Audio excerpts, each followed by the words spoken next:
Luzon, Visayas, kag Mindanao, Philippines, PBB Masoners, sa ako mga amigo kag mga amiga, sa subong nga oras, padayon kita, yari sa atong gitawag live session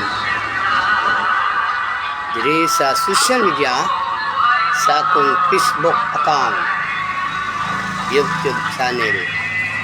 Kung galing madungog man niyo akong tingog o hinautunta makahatod ako kaninyo og mga mayong balita sa atong panahon karon natong ginaistoryahan, mga nagaalabot nga mga kalalatan o krisis sa atong kalibutan nga kini uban sa akong mga sugilanon, sa akong mga kaagi bilang PBB Masoners sulod sa 40 City anyos na karon, nagpadayon sa pagserbisyo ng voluntaryo sa Asosasyon PBB nga kapunungan.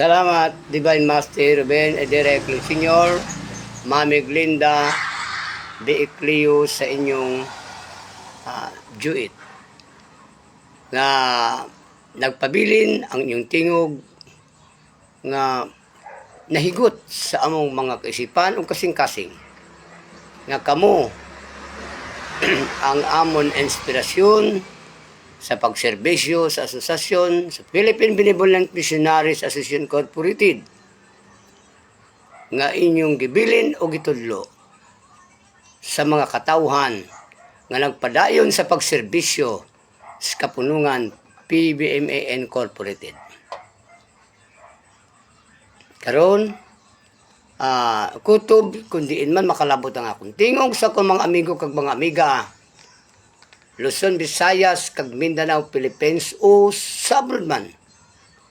Nga ining akong tingog, kag ang akong istorya, nga makahatag ako sa mga palatandaan, sa mga pagsulbar, sa mga pasumbingay, parabol, o mga palaanggiran, mga sugilanon, paano naton matadlong ang dalagan sa atong pagkatao, sa atong kinabuhi, kundiin ka nag-agi sa dulom bala nga alagyan ukon sa kahayag man nga alagyan. Reliyon ba ang PBMA? Hindi reliyon ang PBMA. Unsa man di ay ang PBMA? Ang PBMA usa ka asosasyon nga nagpalaganap sa National International Peace and Unity. Ang PBMA, non-organisasyon, non-profit, non-sectarian, humanitarian, brotherhood, civic organisasyon, nagauban sa mga sugo, sa mga mando, sa idalon sa pagdumalahan, sa Constitution o bylaws sa Republika sang aton nasud nga Pilipinas nga ang gisunod amo ang kasuguan sa gobyerno kag kasuguan sa Dios. Nangumbinyo ba ang PBMA sa social media? Nagbayad ba ang PBMA sa news, sa telebisyon, sa kung unsa man nga mga pamantalaan o telebisyon? Wala magbayad ang PBMA kay ang PBMA dili negosyo. Wala nga pangkumbinsi og tao ang PBMA pero ano ang tumong kag toyo nga akong misyonaryo ari diri sa social media nga nagasinggit ako sa balaod sa Dios, balaod sa tao. Anong balaod sa tao? Balaod sa gobyerno. Anong balaod sa Diyos? Balaod sa dili makita. Nga naman kaingon man kung nga dili makita, kay ang Dios hindi makita, may balaod. Samtang ang tao sa gobyerno makita nga nagdala og balaod. Sinuman ang magdala og balaod? Ang PBMA gitudluan ang mga miyembro misyonaryo sa pagtuman sa batas sa Diyos at batas ng gobyerno. Ang mga tao sa PBMA nagbag-o sa pagkatao, sumunod ng batas, pipabiyaan ang pagpanigarilyo, pag-iinom, pagpanugal, tanan, mga kaigsuunan, mga sayaw, mga yaw-sayaw, mga kalipay, mga club, o diin pa nga mga kalipayan, ang PBMA wala tudloi, kundi ang PBMA gitudluan para magsagang kag sa mga taong nanglangait, ang mga taong matinamayon, mga tao nga wala makasabot sa PBMA. Amo ini ang akon purpose kun nga kaugalingon kong kahibalo, akon gisinggit sa social media para alaman ninyo kung ano ang PBMA. Kay kamo nga ako mga kaigsunan nga dili mga membros PBMA, nakabalo ako nga may mga tao man nga nagatuo sa PBMA, may ara man nga wala nagatuo. Natural lamang nga may mga tao nga wala nagatuo sa PBMA. Natural lamang nga may mga tao nga nagatuo sa PBMA. Makiglantugi ba ang PBMA og tao o grupo? Makiglantugi ba, makig-away ba ang PBMA o grupo o mga tao? Wala. Bawal sa PBMA missioners ang makiglantugi, makigdebate, mga kaigsunan. Ang PBMA tahimik. Bisan anhuni mo, labay og lapok ang PBMA. Wala magtagad ang PBMA sa mga dautan nga mga ginlabay sa aton sa imo nga misyonaryo. Kay nga naman duna sa kalibutan ang kagaw sa kasina, kay ang kagaw sa kasina maoy magpapatay sa taong matarong katulad sa magtutudlo ang atong Ginoong Diyos Jesucristo nga matarong gipapasaan sa cross, gilansang sa cross, kay siya tao nga matarong sa unang panahon.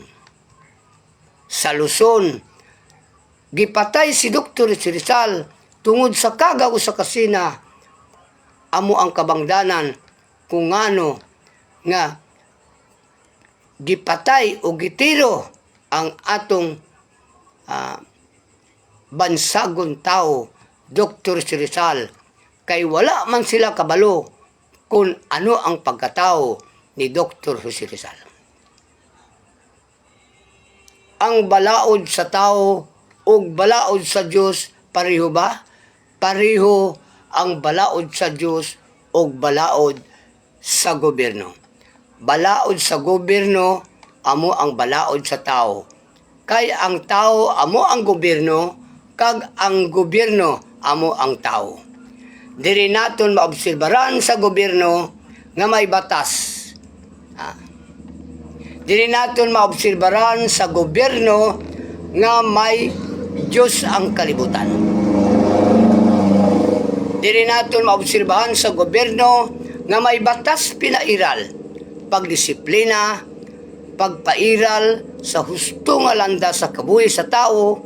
Gitudluan kita pero wala kita pilita sa aton prinsipyo. Basta ang importante, nagbuhat ka lagmatarong, walay gobyerno nga maghilabot sa imo kung nagbuhat ka og matarong. Nganong namatay man ang matarong? Tungod kay pwede nila lapason ang kimatarong sang tao. Pwede nila butangan sala ang wala sala. Pwede nila himuon matarong ang mga dautan. Pwede sila magpakamatarong, pwede sila magpakaaruinon nga sila matarong. Agod sila ilhon nga sila mga matarong. Lutoso nila ang mga matarong nga nagabuhat sang matarong kay sila man ang gusto maghari-hari ning aton kalibutan, mga kaigsunan. Karon kini panahon sa kalalatan o kalisdanan sa kalibutan, dili gani ta makasabot. Ngano di ta kasabot? Kung mag-init, magreklamo tag pwerte ka init. Kung magsigig ulan, magreklamo po tag sigig ulan. Kung magmahal ang bugas, reklamo kita og mahal ng bugas, basulon tang presidente. Kung magmahal ang gasolina, basulon ta ang presidente. Mga kaigsuunan, dili ta makasabot sa panahon kung unsay dalagan sa atong panahon karon. Ang kalibutan, Diyos ang nagbuot. Tungod ganuman, pangutan ay mong kaugalingon. Sige lang kapangayo sa Diyos, pero ang ginapabuhat sa Diyos nga iyang mga kabubuton, ang gusto niyang doktrina nga matarong, dili nimo tumanon, maglalis kamo, maglantugi kamo, hangtod mag-abot og patay, mao kining prinsipyo karon sang kalibutan, kay lahi-lahi kitag prinsipyo, lahi-lahi kitag nasod, lahi-lahi kita, iba-ibang nasod, iba-ibang nasod, iba-ibang nasod, iba-ibay Diyos, iba-iba ang gituuhan. Mao kana nga nag-away ang kalibutan tungod sa atong prinsipyo, mga kaigsunan, nga wala magkahiusa. Nganong nag-away man ang kalibutan karon tungod sa aton tinuuhan, sa aton prinsipyo nga dili kita magpadisiplina. Bisan kita ganing ang mga tao, kitang mga Pilipino, dili kita magpadisiplina. Bisan gani kitang mga tao, adto mga tao nga mga pobre espiritu, lokohon nato, kay kita ang mas maalam nga mga tao. Gusto nato lutoson ang tao, kay gusto nato nga kita ning atong nasod ng Pilipinas maghari-harian kita, kay maalam pa kita sa mga tao nga gibutan sa Dios.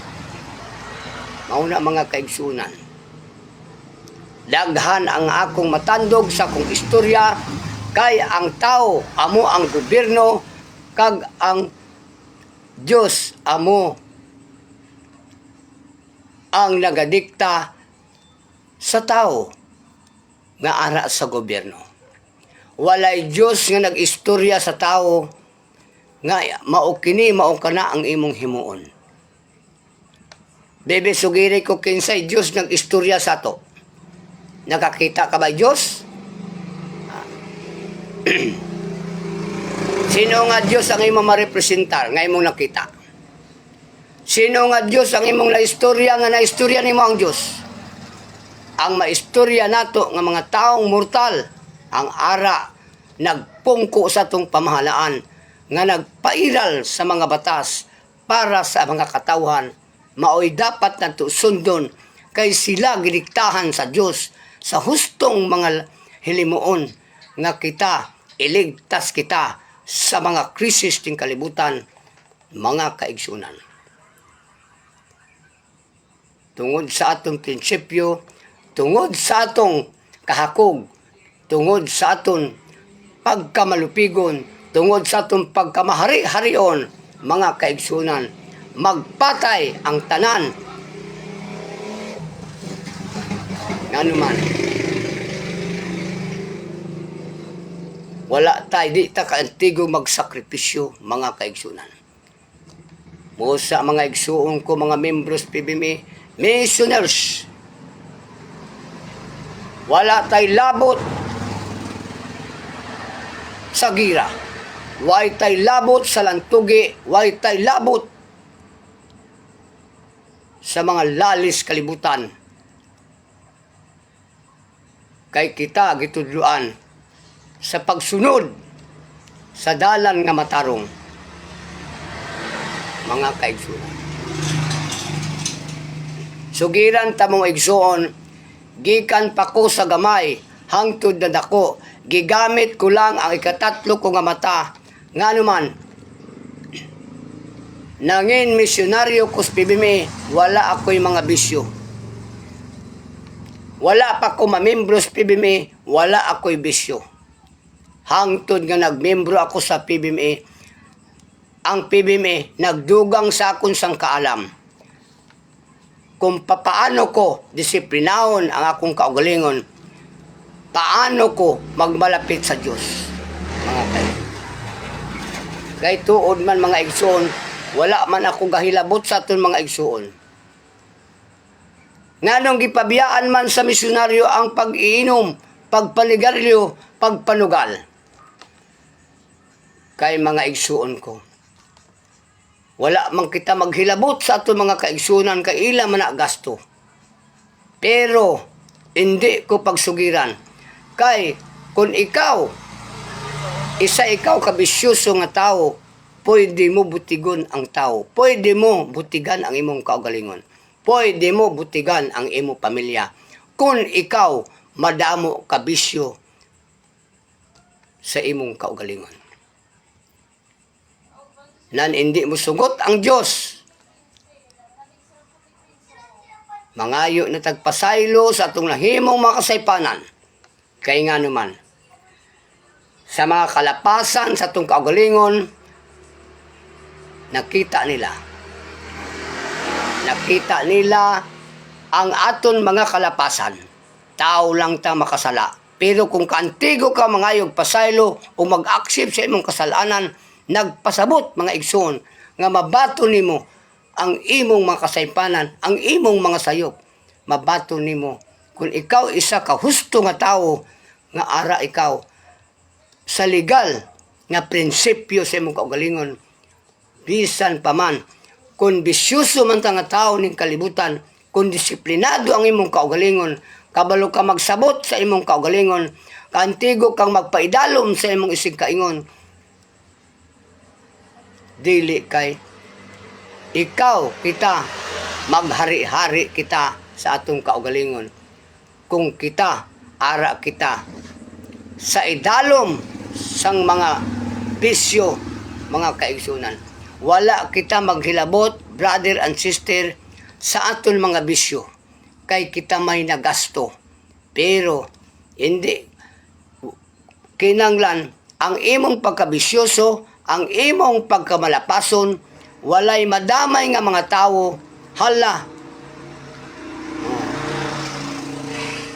Kung gusto ka nga magpadayon ka sa imong bisyo nga hindi ka gustong magpadisiplina, walay magbuot sa aton.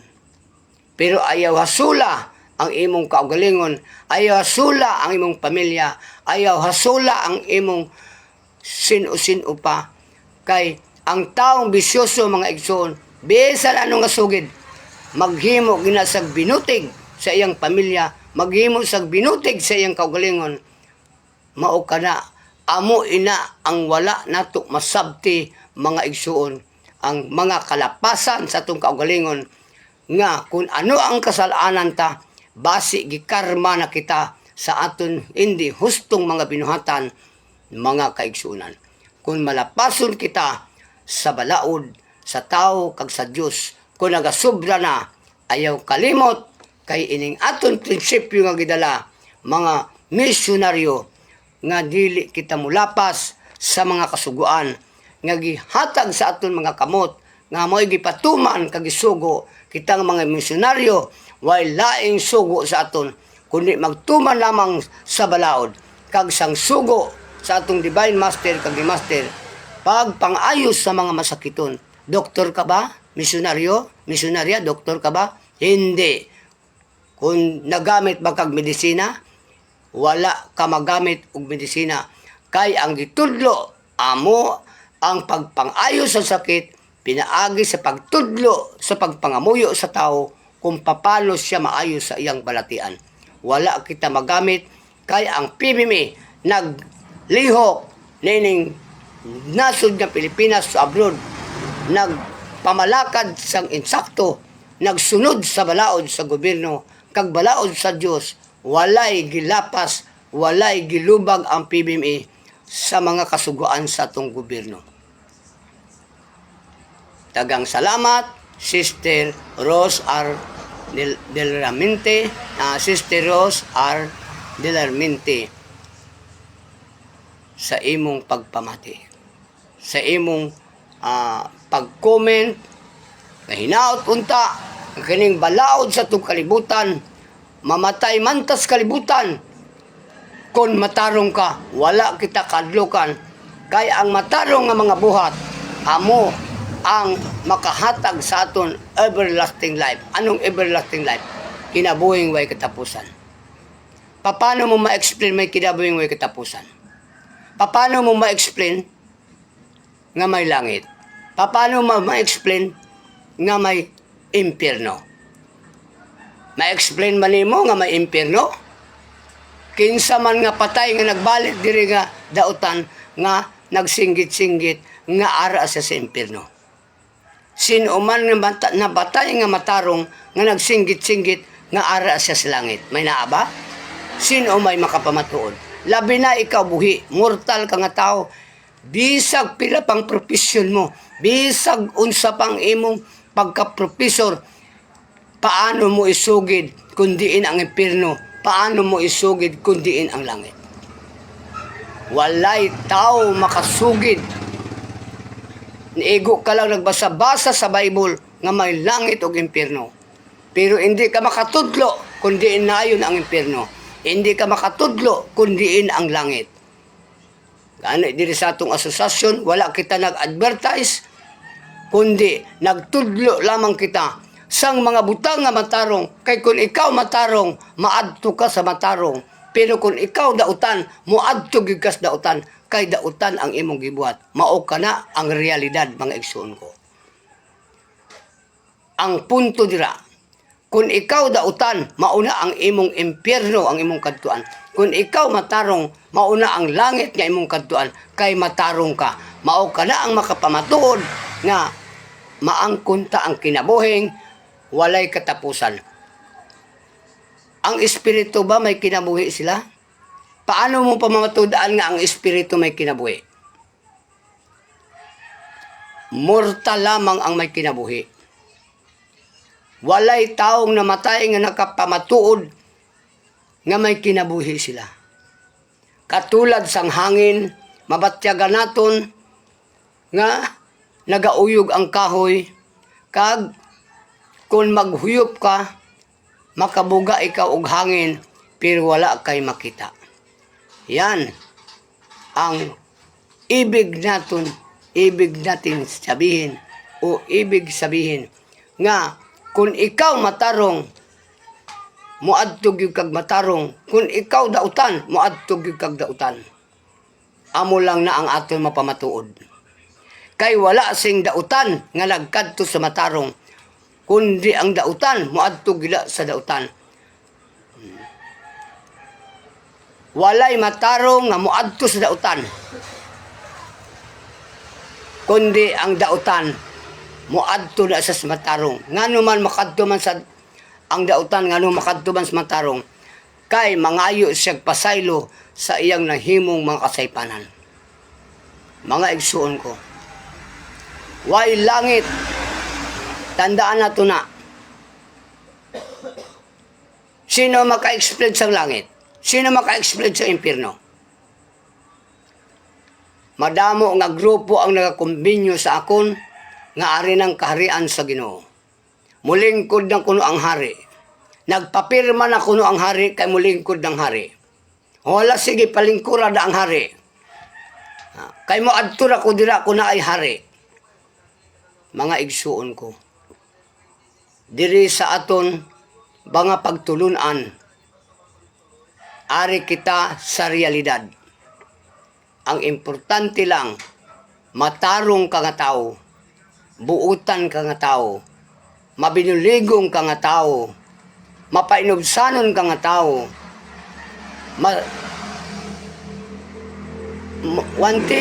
maantigo kang mutabang og tao.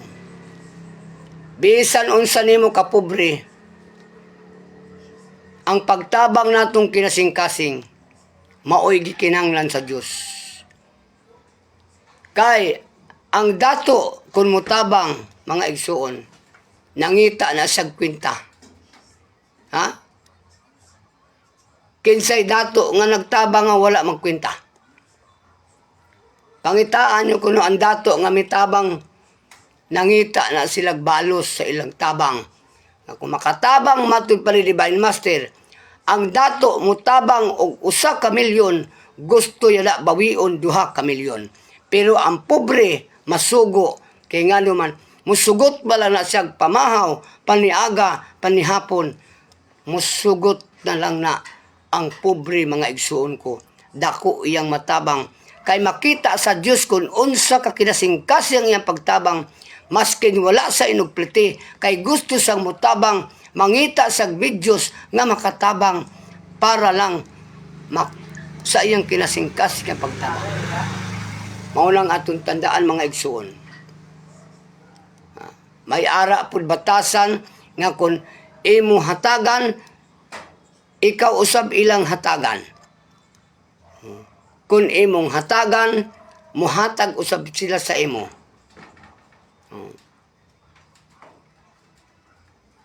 Kay sila, hindi sila gusto nga kumuhatag ka sa ila. Dili sila gusto nga, dili pud sila kahatag. Naapoy mga tao, sa giingon ko na, mutabang silang tao. Pangitaan nyo kunong tao nga mitabang. Kasulidad lang mga igsuon sa taong mutabang nga wala mangayo og balos. Bisan pa sa social media, mga igsuon.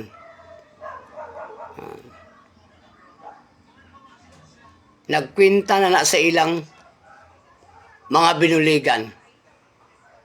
Himuon pa ikawng kapital para sila makakwarta. Mga igsuon ko. Pero kining atong pag-istorya, wala sila'y labot sa atong mga istorya kag sugilanon. Kay kitang mga tao nga mga misyonaryo, wala kita tudlo nga kita makiglantugi, magkumbinyo og tao diri sa social media. Mga kaigsunan.